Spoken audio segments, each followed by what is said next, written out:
And, if you're leading a team that is expected to deliver results day in, day out, on time, above quality, if you're not giving them that opportunity to be able to develop their skill sets, you're just setting yourself up for failure, in my opinion. They're speakers, authors, and real-life rock stars, bringing you life-changing thoughts that rock, taking conversation all the way to 11. Most shows only go to 10. Well, it's one louder, isn't it? These go to 11. This is Thoughts That Rock. Now, here are your hosts, Jim Knight and Brant Menswar. What's up, fam? It is Thoughts That Rock, your favorite podcast. What else is there? The only podcast, Right? Joe Rogan, who we love to talk about, sort of current challenges, different things people are facing, and try to find some people to give some incredible advice to tackle it. Today, we have a great guest and talked about what it takes to build a team. Yeah, and my good friend Graham Cohen, actually you've known Graham for a while too, works for me at Hard Rock International. He's my director of e-learning. He's been doing this for a while. He's got 35 years as a videographer, e-learning guy. He does have his own independent video and e-learning company called Artep Media, but right now he's the manager of e-learning for AAA, for the Auto Club, and has got a small team there. And it was perfect because he's he's had teams before, but now when you start talking about how to develop a team, he was actually able to use a lot of those examples that he's actually going through right now. And just, man, that guy's he's super smart. He's got a wealth of information, and hopefully you don't get lost in some of the techno babble, because boy, he's got a lot of it up here. I hope that people can really connect the dots and say, man, I regardless of what industry I'm in, I can develop my people. Well, right? If there's a need for some roadside assistance. Oh my. You've got it with AAA. AAA. Are we getting AAA money? I don't know. We Are should. they sponsoring. We this should. time? Amazing. Of course, we will have Graham's entire bio and all of those details in the show notes. But, man, we just had a great conversation, and especially his last thought. I think we really glommed onto that, saying, what if more people were doing this? So you got to check it out. It's awesome. Graham, what's up, buddy? How's it going? Hey, good. How are you, bud? Good to see you. I was just, as we were obviously talking in the introduction, but just sharing with Brant the number of years that we've known each other, and just going back to our Hard Rock days. And even still, man, you helped me out on so many things, but this was really cool for you to spend a little bit of time on the podcast. It's so good to see you, brother. Hey, I'm really happy to be here. 2008 when we first met, if you can believe that. September the 10th. I remember the day vividly. Wow. What? Jim was wearing a light. Right, yeah. Jim was wearing a light blue shirt. 2 buttons down. I can tell you what hairstyle he had, if that makes any difference. That's right. That it wasn't this one. That was the year of the mullet, was not? Yes. No, this was post mullet. Post mullet. I think this was I had It I was don't know, a Scott post-mullet. Stapp Creed shoulder length. Nice. Something. I don't remember. Nice. No, it wasn't that. He's seen me in all my. It was a tight bob with a little. That's a totally different No, podcast. I remember the Brought to first you time I by met him coming Paul down the Mitchell. stairs in the Hard Rock corporate office. And I said, this can't be the guy. And my hair. What? That will definitely be edited out, but that is hilarious. Siri has just joined us. So weird. I don't know what she's There doing. we go. So, buddy, we're so thankful, and I know we set it up the right way, but with what you're doing now and just managing a team, and I know you've managed different teams as well, this is the perfect opportunity to talk about this, and it's really about how to develop a team. And so, man, let's just go right for it. What is your first thought that rocks? Well, my first thought is building the band. I like to use the analogy of building the band. We're all about rock here. And for me, I have a great band. I have a team of 5 individuals, developers, videographers. They did ask me to give them a shout out, so I am going to give them a shout out just out of respect. I am on company time right now, so I am going to give them that time. So I got Michelle, I got Andy, I have Rob, I have Al, and I have Keith. What are their social security Five great numbers? individuals. Yes. I can give you those. And I have a check around here somewhere that has passed, but giving them that name. But yeah, I have got a great team. I've been working with them now for 18 months now, 18, 19 months. And one of the first things that I identified for my team when I came in is, I know we have company goals and, at the end of the year, everybody's measured on, performance, stuff like that. But I insist that every one of my team members has a personal development goal. Mm-hmm. And that is, you can't, in this industry of, the industry I'm in, e-learning and videography and production, it's a non-stop moving river of education. There's always something new coming out. Just when you think you've got everything tied down, something else comes along. Yeah. There's new technology coming out now. I mean, there's technology coming out now that our brains and our eyes can't comprehend. When we start drifting from 8K to 12K, where our eyes can't see anything better than 6K. So, why are we doing that? Well, there's a reason why we're doing that. But with this ever-growing change in development in the whole industry, it's extremely important to make sure that your team has the opportunity to stay up to date. And that's why I put this goal in place.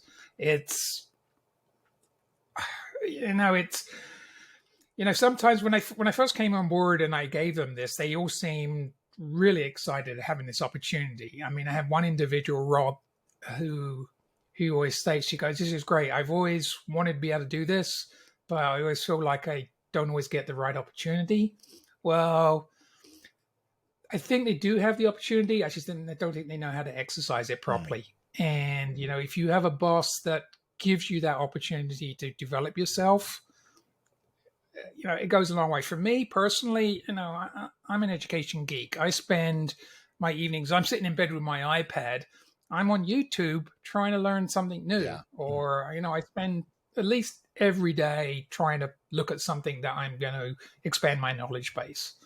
And, if you're leading a team that is expected to deliver results day in, day out, on time, above quality, if you're not giving them that opportunity to be able to develop their skill sets, you're just setting yourself up for failure, in my opinion. Yeah. So it's funny when you first off, Brant does the same thing, watching a lot of videos late at night, but it's all TikTok.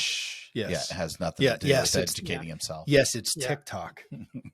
Yes, that's what it is. That's what I'm watching. Yes. Yes, I am. Yeah. Well, when you first said building the team, I thought you were going to go toward the hiring side. Like, who do you hire? Who do you surround yourself with? And you're really saying, because you maybe even inherited some of the people that are on your team. It's, how do I build the team? How do I make them better than they were the day before? And part of that, at least the first thing you talk about is these personal development plans.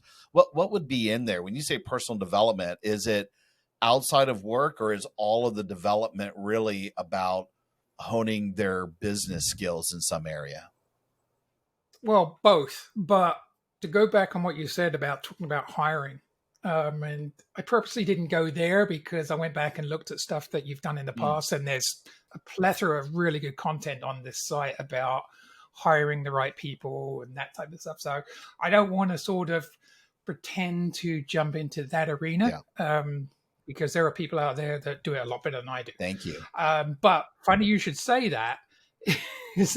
Funny you should say. I mean, look at you. You had a great hire in me. Yeah, I mean, that's where I was going.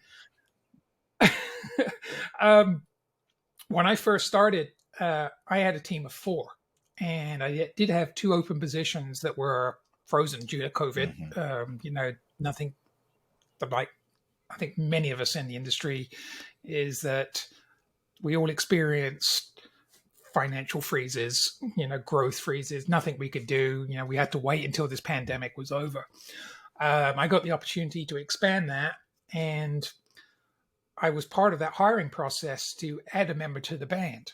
And for me, you go through the normal rigmarole of, making sure that the person has their skills and they're a right fit for the position, but they also need to be a right fit for the team. I don't have anybody that's an island in my team. There's nobody that goes off and does things on their own. We work as a team, we develop as a team, and we move forward as a team. And that's the sort of mantra that I live by, where I need to make sure that whoever I hire is going to fit. Because if you got somebody in your band who's playing out of key, the whole band sounds terrible. So you got to make sure that everybody is in the same mindset. So I hired Keith. Keith was my last hire. Young kid, sharp as all get out, very gung ho. And I hired him for a position of an e-learning developer. And this kid really, honestly, didn't have any skill sets as an e-learning developer. I took a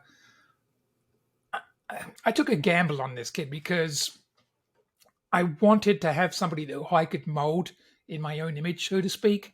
And Keith learns so quickly. So sometimes it's important to make sure that the person you're hiring, skills are a great thing, but I mean, he had video skills, so we can help with the videographer, Andy, but his primary role is an e-learning developer. And I give him that opportunity to expand his skills. Now, he had a base understanding, but he was in no way like a first-rate developer. That's just not where he came from. He was a instructor in a different business line, but he has picked up so quickly because I hired him on the basis that he's going to learn the job, and he has not disappointed. He's created some great content, and he every day surprises me with stuff that comes out of his mouth or what he develops. So, it's all about making sure that band works together as a band or as a team, not as an individual. Yeah. I think we've sort of experienced this in a couple of different ways, with our good friend Alan Schaefer over at Banding People Together, who helps individuals and organizations find their collaborative voice and skill sets, specifically around collaborating. And while that's sort of one part, as you said, when we talk about the different skills that we have these natural strengths in, at the same time, if one of the members of the band is singing louder than everybody else and drowning everybody out, that makes it difficult as too. And then I think the underlying part of this for personal development is that unless you include the things that they care about, some way for them to connect what matters most to them to what matters most to the organization, it's really difficult to keep them motivated in the long term. You can find inspiration to keep them motivated for a moment, but if you want them to stay motivated in the job, you have to include the things that matter most to them. How do you go about finding out what matters most to your team? That's a great question. Well, to me, one of the things that I have and I've really made it mandatory recently, is I have team meetings every 2 weeks. Monday morning at 10 o'clock, every other week, I have a team meeting. And I try to discourage anybody from taking other meetings during that time, try to discourage them from taking PTO during that time. If they are going to have PTO, I never deny anybody PTO, but if they are, I make sure that they submit their report for that meeting so I know and I can get an update. But, if you don't have, when you're running a team, there's two different levels. You have the business level where you have end results. I have a boss, they have a boss, and there's expectations that need to be met at the end of the day. But if you don't get to know them on the human level as well as the business level, you really cannot. I don't know how you can build a relationship with your team if you don't know them on a fairly personal and intimate level. Now, everyone on my team have different interests. They have different goals. You can't have a general conversation about, I just talk about general topic like music, for example. Music is so selective. So one person is just going to live their life listening to Lawrence Welk, right? Others are diehard Queen fans. So, if you don't know your people on a personal level, and I've had bosses that are just so stoic in nature where they're not even interested in knowing what you did on a weekend, you know, and I don't want to sort of blow sunshine up Jim's backside here, but when I started working for Jim, we become friends very, very quickly. And when did we start working together? It's been almost 10 years, and I still talk to Jim on a regular basis. We're best buddies. That's the type of relationship that I try to build with my direct employees. I have one of my best friends that I actually gave him my business. When I closed my business down, I gave him all of my clients. And, there's no secret, but I had to fire that individual. He worked for us and I had to fire him. And, Jim and I had the conversation beforehand. There was a mistake. He understands the mistake he made. And if he's listening to this, he knows who he is. And he learned from that lesson. It was the hardest day of my professional career, having to fire one of your best friends. But at the end of the day, you never fire anybody, they fire themselves. Right. And Jim gave me that opportunity. He was there every step of the way. He sat next to me and goes, you know what? You can do this. I'll be here to support you. And, it was an easy decision. It was very cutthroat, but it was a hard decision. When you have your best friend in your room in tears because he's just lost his job is never an easy. And then you have to walk that individual out. Sure. That's one of the downsides of getting to know people on a human level. And some people don't want to do that. But to me, you don't develop and build your team unless you know them on a personal level. I don't know if that answered your question, but. Yeah. And I think, we really touched on two areas in this thought. We'll move to the second one here in just a moment. But now you really did touch on both hiring and making sure you have the right people on the team, but also once they're there, making sure that they're always working on themselves. And to you, your point was, I want to put everybody on a personal development plan. And it's, it's the 3 C's that I talk about: competence, character, and culture fit. And the culture fit, making sure that they fit in, it is now a critical piece. It didn't used to be. I always thought it was a nice to have.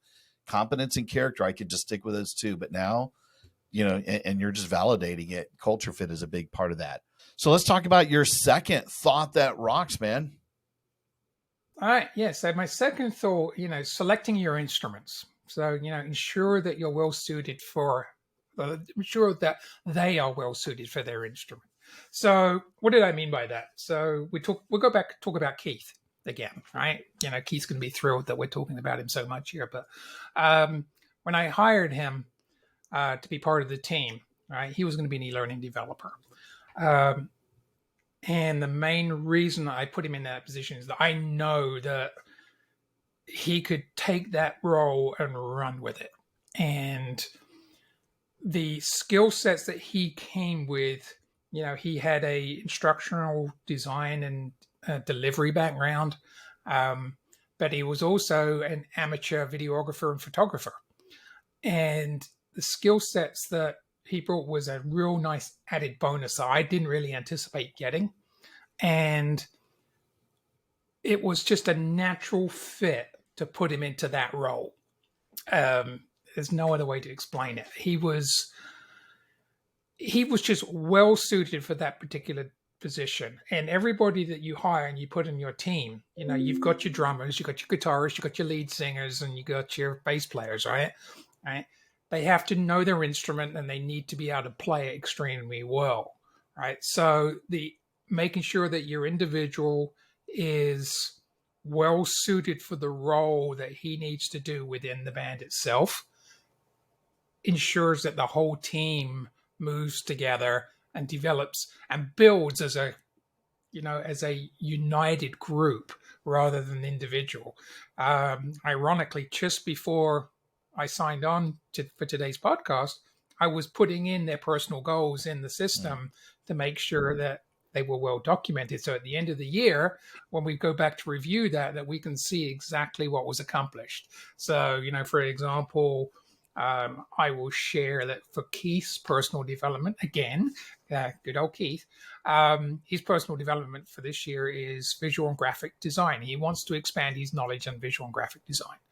So in his goal, I laid out what he needed to accomplish, and at the end of the year, what he should be able to do and be comfortable with that at the end of the year. So he would know. And he really wants to focus on how to use Photoshop and develop elements that he can utilize within his e-learning programs that he's developing. So I've given him very specific goals around those particular tasks. So having a full understanding of layers, how to understand the difference between blend modes in Photoshop, how to understand and utilize, advanced keyframing when you're doing animations, that type of stuff, where I know it's stuff that he enjoys doing, but also at the end of the day, it's essential skill sets that he's going to need to develop at the end of the year. So sometimes having the right person in to play that instrument, they don't always have to be your best candidate on paper. I want to get somebody that I can mold. The last thing I want to do is get someone's bad habits and have to try and get those out. It's better to get a empty slate and develop good quality skill sets than to try and eliminate bad habits from somebody that taught them in the past.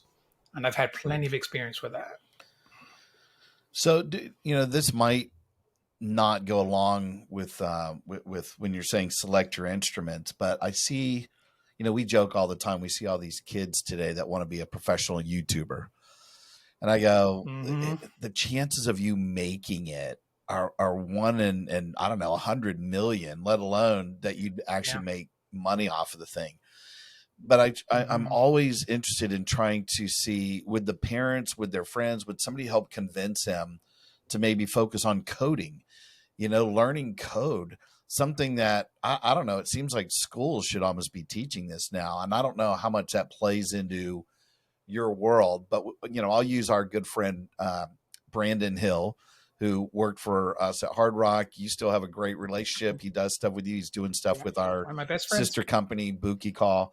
That guy thinks in code. He's got a lot of great skills out there. He reminds me a lot of Brant from being sort of somewhat of a Renaissance person. I mean, you're pretty good at almost everything that you're working on. That's how I think of Brandon. But that guy thinks in code. And I wish there were more kids that would put their energy into that, because then I think they would have an opportunity to go work for a company, at least in your division, perhaps at AAA, or do something with you on the side. Am I off base on that at all? Do you think does your whole team, do they know code, or is that something that, and I'm just using that as an example, is that sort of a fundamental thing in the e-learning world? Well, for sure. I mean, e-learning has changed so much. I mean, when I worked with Brandon, what that guy churned out in an hour, I mean, you're talking about an individual that has incredible skill sets compared to other people I know. I mean, that guy can, he can do more in an 8-hour nap than I can do in a week sitting at my desk in front of a computer. I mean, the guy's incredible. But yes, I agree. It is important that you remain grounded. I've got a couple of individuals. That are towards the, are happy just to sail along in a boat in the river and keep going down. They have no, one of my direct reports I replaced. She was the manager of the department. She wanted to step back from a management role and go back just to being a chief developer. So I took over from her role, and she has no career aspiration interest. She doesn't want to go anywhere. She's happy doing what she's doing right now, which is great. Others, like the youngsters in my department, if they're still working for me in 5 years, I'll be very disappointed. If they're not looking at continuing to grow themselves and move on, You know, if they're still working for me doing the same job in 5 years, then I failed as their mentor and their developer. They need to be able to continually grow. And you use the adage of, YouTube. People use young kids that want to create a YouTube channel, and you're right. There's a billion to one chance that you're going to be successful, and they see these one-offs thing. But would I discourage anybody from doing that? Absolutely not, because if you don't reach for the sky, how are you ever going to obtain it, right? So you're going to have to. There's nothing wrong with having, unreachable goals. Quite honestly, because how do you know they're unreachable until you try? Yeah. Right. And when I get somebody come up and goes, hey, I want to try my hand at this, I'm all for it. Tell me what I can do to help you support and do that. Yeah.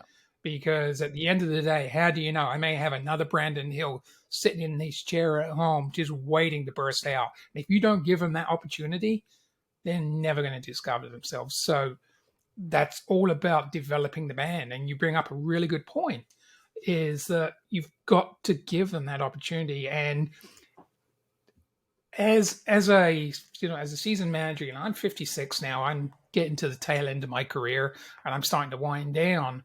But I love the challenge of being able to mold today's youngsters and see if I can teach a couple of youngsters the mistakes that I've made in my career and help them avoid that by making the right decision and making them more successful.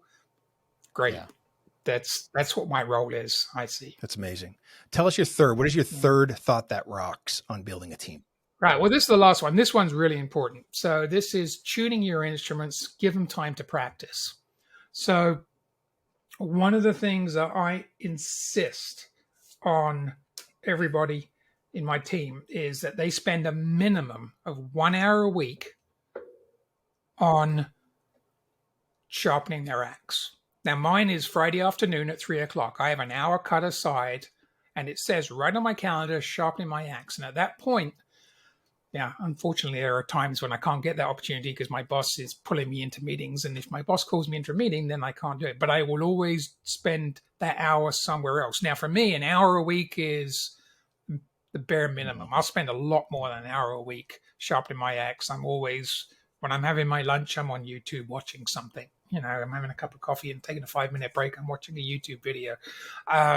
That's where I live and breathe right now. But you've got to give your team the chance to be able to complete their personal goals at the end of the year. It's all well and good turning around and saying, hey, I'm going to take a Photoshop class this year and I'm going to be a better Photoshop editor. Great. But if you don't give them the time to develop that skill set, it's just an empty goal at the end of the year. And if you don't give them that time, so I ensure that every single one of my team has that minimum of an hour.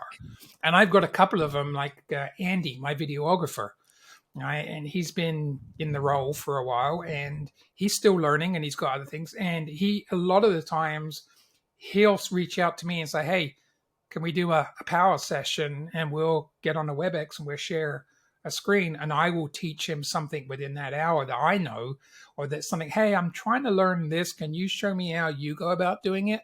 So he'll look at this and we'll do a power session. We'll go through it and then I'll have him do it or say, now you go off, here's the skill set, go off and then come back to me with what you built.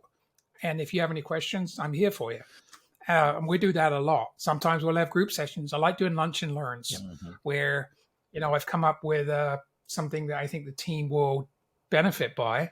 I'll say, hey, I'm doing a lunch and learn today. Everybody grab a lunch and I'm going to do a quick demo on it. And then we'll sit around and we'll shoot the excrement, so to speak, and we'll go through the thing. And that's we'll do that quite a bit. There, yeah. Shoot the excrement. Shoot the excrement. Shoot the excrement. There we go. I love, so I just coined that phrase. Part of one of the things that I think we see often with a fairly large mistake that some leaders make is not separating the types of goals that exist, right? So there are two types of goals. There are outcome goals and there are process goals. And outcome goals are the result. So using your example, the outcome goal is I want to be better at Photoshop. But without process goals built in, which are the actions and behaviors to get to the outcome that you want, the chances of them actually hitting that outcome goal are not very good. So I love that you are sort of scheduling time for them to work on the process, to take this action and behavior specifically around different things. Even in, to go back to the previous thought, even in this idea of you're laying out goals for your team, it's not just laying out the goal. You are providing them with specific things. Hey, learn about keyframing. Hey, learn about shading. Hey, learn about, you're giving them specific actions to take, which are all process goals, which keep them motivated. If you just give somebody that outcome goal, the chances of them staying motivated aren't very good, because you're not giving them those little breadcrumbs along the way that keep them on the path. And so if you, you know, I think that's one of the best things I've heard today is you are understanding that the outcomes are the outcomes. However, you have to provide those process goals in the middle to keep them on the right path, to give them that short-term motivation that make them want to go on to the next thing. I think, do you find that that's how it works with the team, that they, when they accomplish one thing, they go, yes, I can't wait to get to that next thing you've given me? You just hit the nail on the head with that word motivation.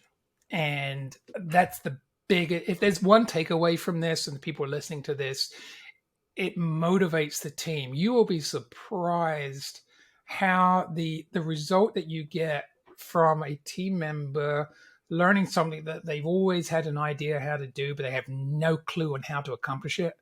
And then they go off and they learn it. And then it's like, holy crap, yeah, I can do this. You know, it's not beyond my reach. Yeah. And the motivation that they get, because it just drives them to go, what else can I learn? And, you know, I have two different things that I do. You know, I always say in my team meetings, as you remember, when you're developing or building content, whether it be video content, whether it be e-learning content, think about what it is that you want to accomplish. I don't care whether you can do it or not. That's irrelevant. If you don't know how to do it, either I know how to do it, one of the other team members know how to do it, or together as a group we'll figure out how to do it. But don't not do something because you don't know how to do it. Because at the end of the day, you end up putting out a substandard product. And I always try to push my team to keep raising the bar, look out, thinking outside the box. I said, but don't lose focus off the box when you're thinking outside the box, which is really important, because you hear that term a lot. Go, oh yeah, I'm trying to think outside the box, but you've lost total focus of what the box is. Then, you know, it's not seeing the forest for the trees type of analogy. So keep focus on the box, but motivate yourself. And when you see stuff and you're developing your skill sets and you can share that with others and bring that to the team and help to develop other stuff, you know, there's nothing that we've not been able to accomplish together as a team when we put our mind to it. I can't think of one instance. I do want to touch on another thing, though. Another thing that I do, where we use the platform Kaltura. I don't know if anybody knows that, but Kaltura video platform. It's basically an internal, it's literally an internal YouTube platform. So it's a video hosting platform which tracks video content. It writes to an LMS. So if you watch a video, that video completion gets written to an LMS. Think of YouTube internally. Well, within that platform, I've created an area, which it was called Graham School of Learning.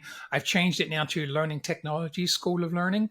But within that area, one of the key things that you can do in Kaltura is you can post YouTube videos and links, but keep it internal. So you're not asking them to go out to YouTube. They're on the internal platform. And I've posted a couple of hundred little short tutorial videos. When I'm out on YouTube and I see something, like I see a little video on how to create a multi-layered button in Photoshop, I thought this is a great little tutorial that I can share with my team. So I put that link in the Kaltura, which they all subscribe to. So whenever I put a video in that platform, they all get an email saying, hey, Graham's just posted a new video, and they all go out and watch it. And you'd be surprised the number of times I get people that are Skyping me or sending me a Teams note saying, hey, I just watched your video. And I say, I haven't even finished putting it up yet. You know, I'm just still filling out the description, and they're already watching it because they've got a notice that I've just posted there.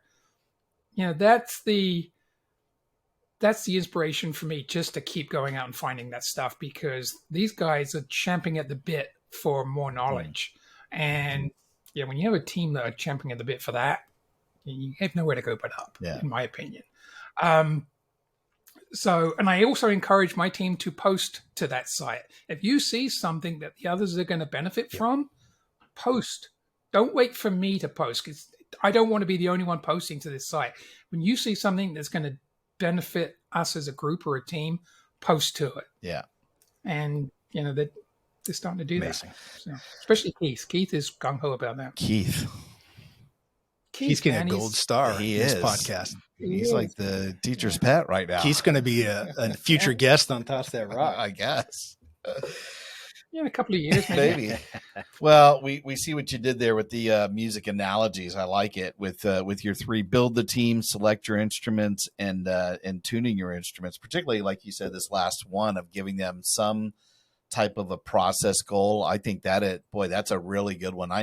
Even at Hard Rock, I know we implemented flex time for our department. One of the only ones in the entire building to do it. It's very controversial. But I didn't care when people came in, when they left, how much time, as long as we got the work done. And lo and behold, what you find is people are more motivated. There's better morale, and they wound up working longer hours anyway. But boy, there were some people who did not like that. But I didn't take that extra step that you did, which is to carve out a specific time for people to work on their development. I don't know, maybe people were developing themselves or not, but the fact that you're implementing that, I think, says a lot about you. And, you're probably going to have people that will work harder for you and stick around a little bit longer. Man, I'm glad. I can't expect to make sure that I put those goals in their action sheets each year and not give them the time to accomplish it. So you have to give them a minimum of that hour. Super smart. Where can people get more information, either about you or the things that you're working on? Where would you like for us to send people? Because we do have, obviously we mentioned this in the intro, we'll have your bio and everything in the show notes, but if they want to really climb inside Graham Cohen's head, where would we go? Well, if you have a question, you can email me at rtepmedia@gmail.com. Okay. And I'll spell that. My company's name is my wife's name backwards. We figured if Oprah can do it, we can do it. Yes. So my wife's name is Petra. So it's Petra backwards. So it's ARTEP media@gmail.com. Great. Perfect. That's great, man. Well, listen, I know our friendship goes way back, and I knew you'd be a wealth of information, and I'm super happy about all the things you're working on. And developing the team, I know you said you went back and looked at it, but you can never probably talk about this enough. There are probably people out there that they've just entered into a leadership position, and they'll take all the information they can get. So thank you, buddy, for spending a little bit of time with us. This was awesome. I'm happy to be here. Until next time. Sounds good, man. Rock on. Yeah. Okay. Take care, guys. Hey, rock stars, thanks so much for tuning in. Yeah, and listen, we know how busy you are, and grabbing those little nuggets of wisdom that can amp up your life are super hard to come by. So we hope this episode helped you enough for you to maybe subscribe and consider leaving us a rating and a review so that we can continue to grow the show. Toss That Rock is a proud member of the Evergreen Podcast Network and also supports Cannonball Kids Cancer and their fight for finding and funding treatment options for kids who have run out of options. They're amazing. Their work is incredible. To learn more, please go to cannonballkidscancer.org. Finally, if you're interested in having Brant or Jim or both of us speak at your event, whether as a virtual webinar or an in-person conference keynote or mastermind, contact us directly at thoughtsthatrock.com. Until next time, rock on.